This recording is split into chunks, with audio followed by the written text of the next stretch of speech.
Let's say you always wanted to work with a table saw, but you were too scared because nobody really showed you how to work with a table saw, and to be honest, table saws can sometimes be very intimidating. I know even skilled woodworkers who are sometimes scared by table saws.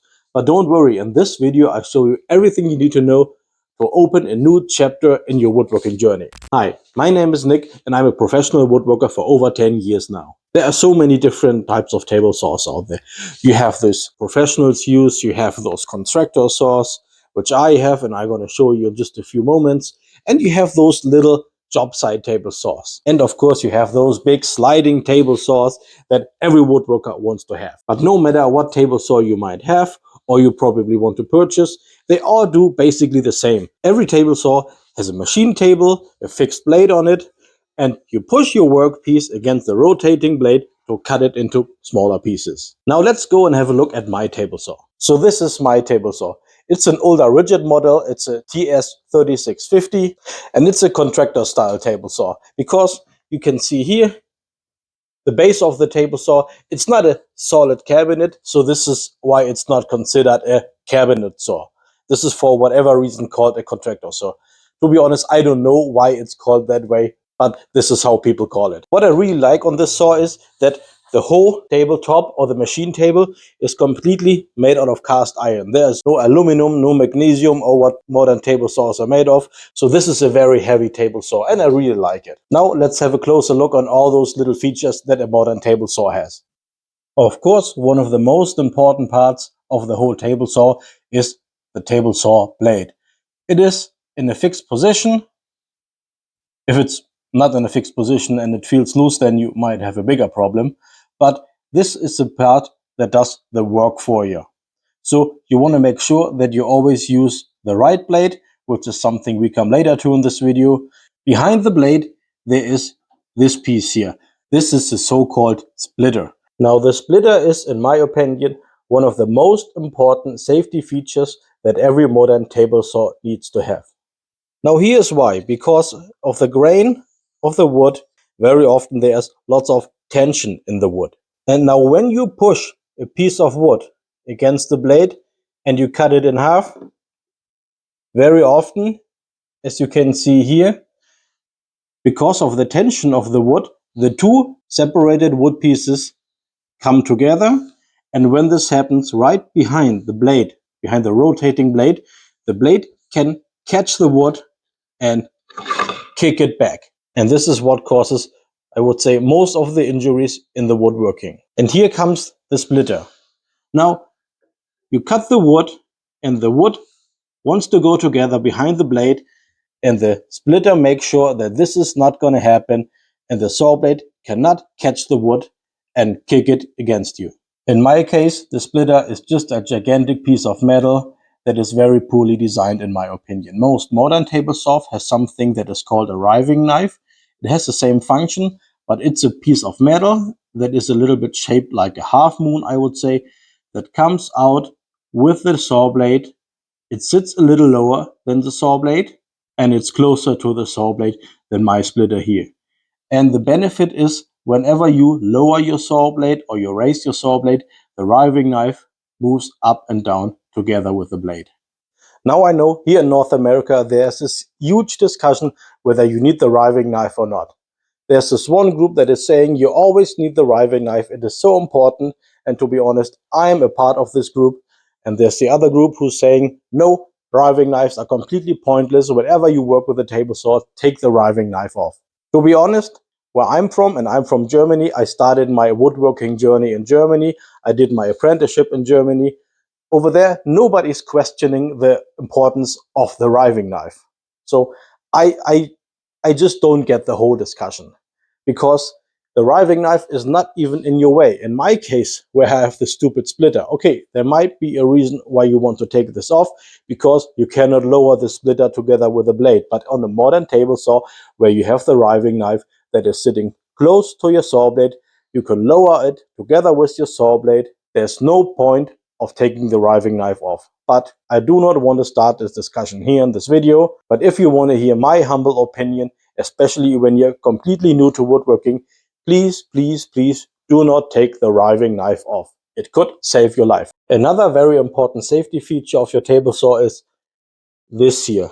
This is called a blade guard or a dust hood. And this makes sure when you cut a piece of wood, there's absolutely no chance that you accidentally touch the saw blade with your fingers. And this is also something that you definitely do not want to take off your table saw. Like I said, I have an older table saw model, which means the suction or the dust collection only works from under the machine table. And lots of modern table saws, they have the suction coming through the dust hood, which works, in my opinion, so much better than just sucking it from the bottom. So eventually I might change to an overarm dust collection to make sure that I can always suck out the dust that is caused by the table saw from the top. Now let's talk about this part here. This is what it's called, a fence. And its whole purpose is to guide the material and make sure you get a nice and straight cut. Different types of table saws can have different types of fences, but they pretty much all work the same way. They always move from left to right. They all have a lock, which is very important because it makes sure that the fence does not move while you cut something. And most table saws also have a scale, which you can use or not. In my case, I don't use this scale very often because not only is it an imperial and I'm a metric guy, but also what I learned is I don't really trust those scales. Instead, I use a folding ruler or a tape measure to measure the distance from the saw blade to the fence to adjust the fence as needed. We will come back later to this where I show you how to use it, because the fence is not only for rip cuts but also for cross cuts. Most modern table saws also have at least one or two of those T-slots, which you can use for a cross-cut sled or for a miter gauge. This is an example of a miter gauge. The whole purpose is you put them in one of these slots, you place your workpiece here, you push it against the rotating blade, and so you do a cross-cut. You can also adjust the angle so that you can cut miters. Unfortunately, most of the miter gauges that come with a table saw are pretty bad, because as you can see here, for example, there's lots of play in the slot and there's no way how to adjust it. So this causes a lot of inaccuracy when you do a crosscut. So instead of using those miter gauges that come with, you should consider buying something like this. This is an Incra miter saw. It's a brand with a good reputation. I bought this one a few years ago, and although I don't use it very often, I think it's still worth the price. You can find a lot of review videos here on YouTube about a good miter gauge. I do not want to go too deep into this right now, but I will show you later how to use it. Every table saw should have a wheel like this. Usually they are at the front. And as you can see, if you turn this wheel, it makes the blade go up and down. The table saw also have another wheel. It's usually on the left, on the right side. And if you turn this wheel, it puts the blade in a different angle. Now there's one last thing we need to talk about before we do our first cut, and that is saw blades. Most modern table saws come already with a blade.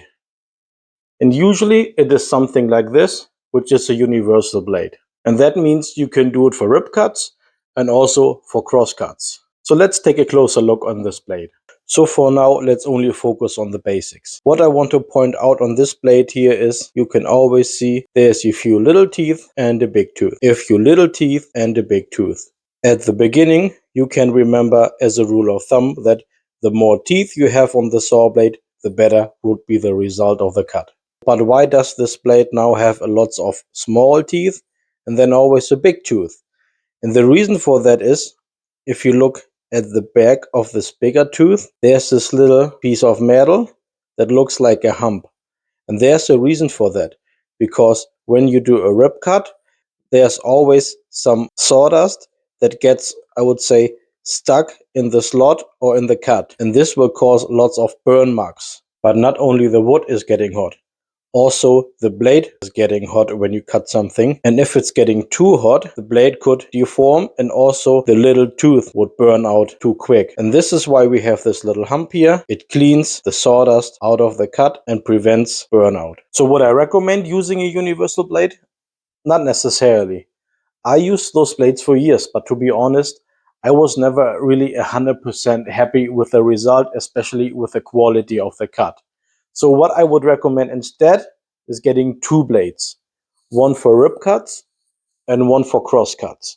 A crosscut blade looks like this. As you can see here, it has lots of little teeth here and no big tooth. And as I mentioned before, as a rule of thumb, the more teeth you have, the better would be the result of the cut. So this is why I also call this not only a crosscut blade, but also a finishing blade. So the rip cut blade looks like the exact opposite of the crosscut blade.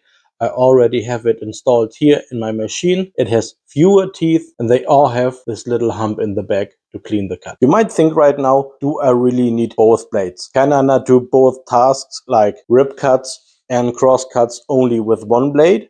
Let's say only with a cross cutting blade? You might can, but you would end up with a lots of burn marks on your wood piece when you do a rip cut with a cross cutting blade. Also, because the blade will get very hot, you will reduce the whole lifespan of your saw blade. On the other hand, if you're going to do a cross cut with a rip cutting blade, this can be very dangerous because doing a cross cut with a ripping blade can end up in kickback.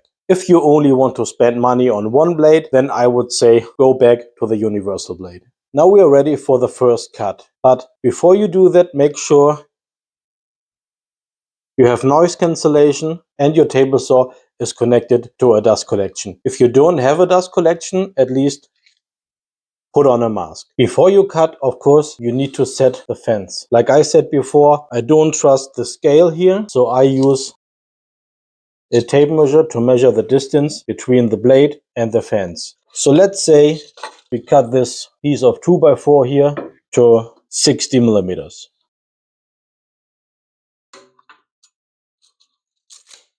Now one last thing.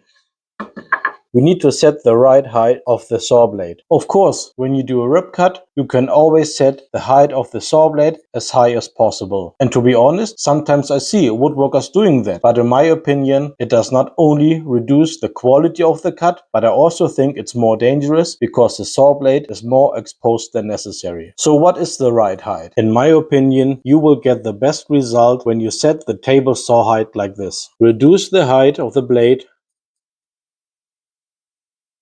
until at the highest point of the blade, this little room here, the bottom of this little room, I think it's called a gullet, between two saw blades is barely at the height of the workpiece. Like I said, in my opinion, you will get the best result if you set the height like this. And this goes for rip cuts and also for cross cuts. One last question before we do the cut. Do I need a push stick or not? From what I have learned in school is when the room between saw blade and fence is more than 125 millimeters, which is I think around 5 inches, you can push with your hand. If it's under that, you definitely want to use a push stick. This is the type of push stick I prefer. There are different options out there and most of them are fine. But if you do a cut by hand without a push stick, always remember this rule. When you push it, you should always push the piece of wood like your thumb has been already cut off. So never push like this, rather push like this with your thumb under or behind your fingers. But like I said, in this case, because this is only 60 millimeters,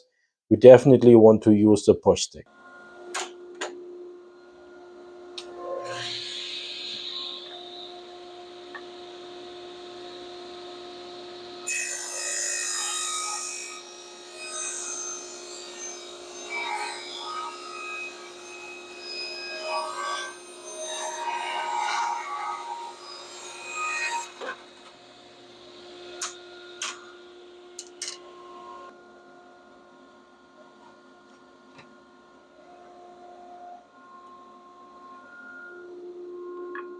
So what have you noticed when I cut that piece? I lowered the guard to protect myself and also to reduce the amount of dust that it's blowing in my face. But also, what did I do with my hands? I used my right hand, because I'm right-handed, only to push the wood or nothing else. I used my left hand only to push the piece of wood against the fence. I didn't use it to push it forward. I only used it to push it against the fence. Again, this hand I used to push the piece of wood against the fence. The right hand I used to push it through. And later, of course, with a push stick. Another thing was, you might have noticed that I didn't stop. And this is because if you stop during the cut to do whatever, maybe something comes to your mind, or you need to go over and grab the push stick, don't do that. Have your push stick ready so that you reduce the amount of time where the piece of wood potentially stands still. Because if you cut like halfway through and then you stop, not only it is more likely to get kickback, but also it is more likely to end up with burn marks on your wood. You might have noticed also that once this piece was completely cut, I pushed it almost as far as I can reach with my push stick to make sure there would be no contact between the wood and the rotating saw blade anymore. While this piece was completely pushed through, the offcut was still stuck somewhere here.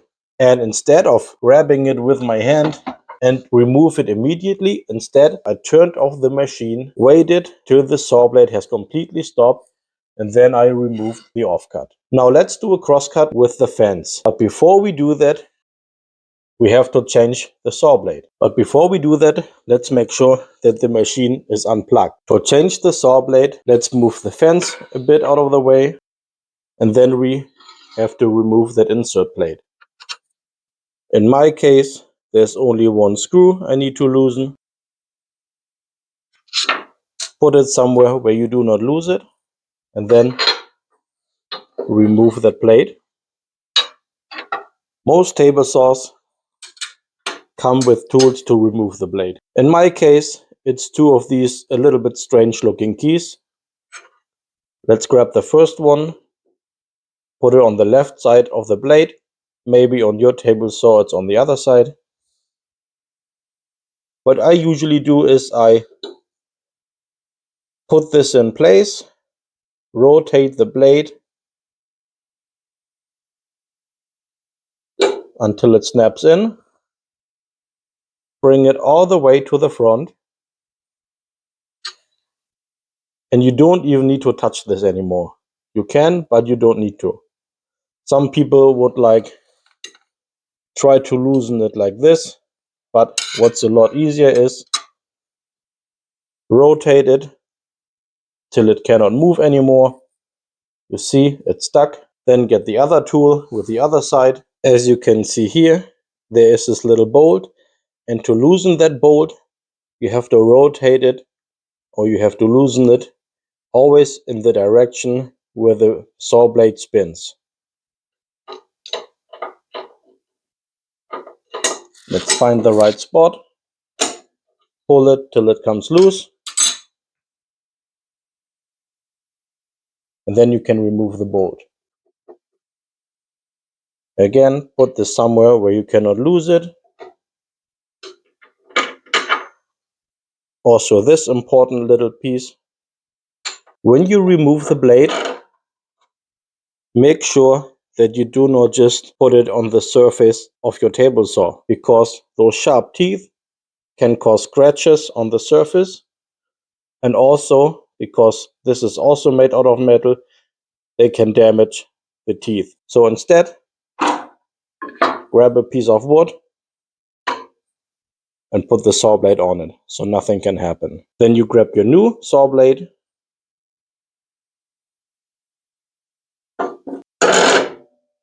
hold it on. The old saw blade you can move somewhere else.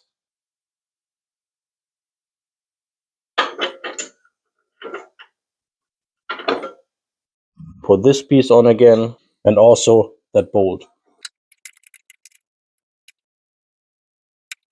Make it hand tight, and you can see here, while I tighten it, the whole blade moves together with that key on the other side until it's also stuck here. Then get the other key again and make it tight. Now you can remove that key and put that throw plate in.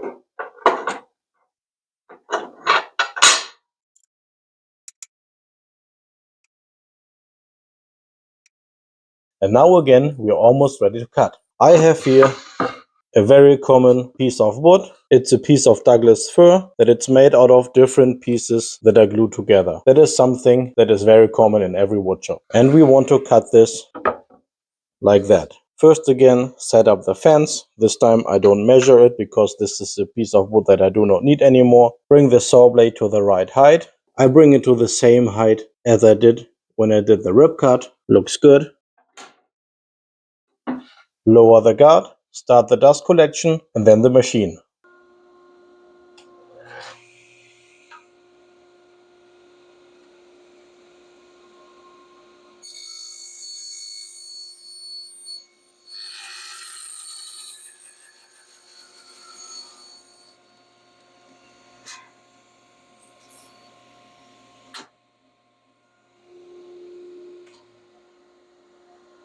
Well, you have noticed that this time it was a bit different than before when I did the rib cut. I used both my hands to push the board against the blade, but I mainly used my right hand to push it forward, and also I used my right hand to push it against the fence. This hand I used to push forward, but not so much as I did with my right hand. To make sure when I push it forward, I do not push too much with my left hand, so at the end it can twist and get caught by the teeth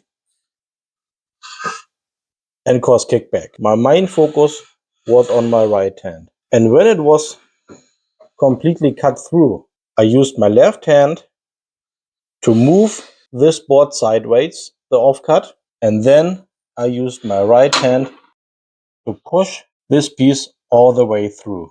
And I think this is the most safe way to do that. But what if we have a piece like this and you want to cut it, let's say somewhere here? Can I use the fence for this? I wouldn't do. This would be very unsafe because this has not a lot contact with the fence. The board is very likely to twist around, getting caught by the saw blade and cause kickback again. And for this, we have the miter gauge. And this is now a very easy task. Push the miter gauge back,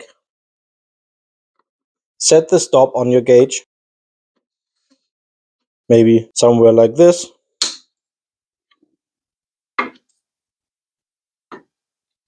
Put your workpiece in place against the fence of the miter gauge and also against the stop, and then you can push against the blade and cut it. I'll show you, but this time I remove the guard, but only for the purpose of showing you. You should still always use the guard. You also need to make sure that the fence is out of the way, because if the fence would be, let's say, here, and you use the miter gauge, this offcut here still has contact with the fence. And when you cut it through, the piece can still get stuck somewhere here and cause kickback again. So you definitely want to make sure that the fence is out of the way, and then you can cut.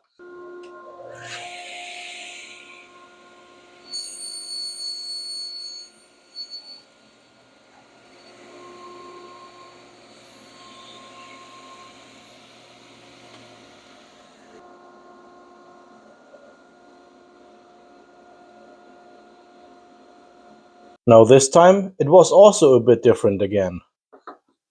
When I cut that piece, I had my right hand on the handle of the miter gauge. I used my left hand to hold that piece down, hold it against the fence, and also hold it against the stop. And then I pushed it all the way through. I removed the offcut sideways, stopped the machine, and when the blade has come to a full stop, I pulled this back and remove the workpiece. So we all know that there are all kinds of different cuts that you can do with your table saw. You can cut dados, you can cut in different angles, you can do mortise and tenon joints, you can do finger joints. But I think for now, as a beginner, most important is that you are not scared of table saws anymore, and you know how to do a safe rib cut, how to do a safe cross cut at the fence and with a miter gauge. And if you enjoyed that video, please give me a thumbs up, write a comment, and subscribe to the channel. See you next time.